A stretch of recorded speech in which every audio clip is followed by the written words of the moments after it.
বহুদিন আগে শ্যুট করে রাখা একটা শাড়ি লুক আজকে আমি তোমাদের সাথে শেয়ার করতে চলে এলাম। তো প্রথমেই যে শাড়িটা পরছি সেই শাড়িটা সম্পর্কে একটুখানি বলি। বটল গ্রিন কালারের ওপর আজরাক প্রিন্ট করা একটা মোডালের শাড়ি। যদি গরমে পরার মতন তোমরা কোনো কমফোর্টেবল সিল্কি মেটেরিয়ালের শাড়ি খুঁজছো, just go for this modal sari. এটার সঙ্গে ব্লাউজ পিসও অ্যাভেলেবেল ছিল, বাট আমার যেহেতু বানানো হয়নি তাই একটা স্লিভলেস ব্লাউজের সাথেই আমি এটাকে পেয়ার আপ করেছিলাম। আর সেদিন ভীষণ রকম হাওয়া দিচ্ছিল, শ্যুট করতে গিয়ে ভীষণ রকম প্রবলেমও ফেস করেছি। বাট শ্যুটটা তো মাঝপথে থামিয়ে দেওয়া যাবে না, যেহেতু আমি শুরু করেছি তাই আমাকে শেষও করতে হবে।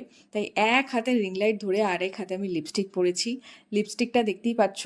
আজকে লুকটার সঙ্গে যেহেতু স্মোকি আই করেছিলাম তাই একটা নিউড লিপস্টিক পরেছি, যেটা খুবই ভালো লাগছিল দেখতে। আর শাড়ির কালারের সাথে ম্যাচ করে আমি একটা ইয়াররিংসও পেয়ে গেছিলাম, আর সঙ্গে একটা ফিঙ্গার রিংসও পরেছিলাম, যেই জুয়েলারিগুলো কিন্তু আমার টোটাল লুকটাকে বেশ কমপ্লিমেন্ট করছিল।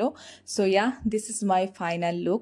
কেমন লাগলো তোমাদের ভিডিওটা সেটা অবশ্যই আমাকে কমেন্ট করে জানিও। আর ইন কেস তোমরা যদি ভাবছো যে শাড়ি বা জুয়েলারির লিঙ্ক, তাহলে সেটাও কিন্তু তোমরা আমার ভিডিওর ক্যাপশনে পেয়ে যাবে। So don't forget to check it out.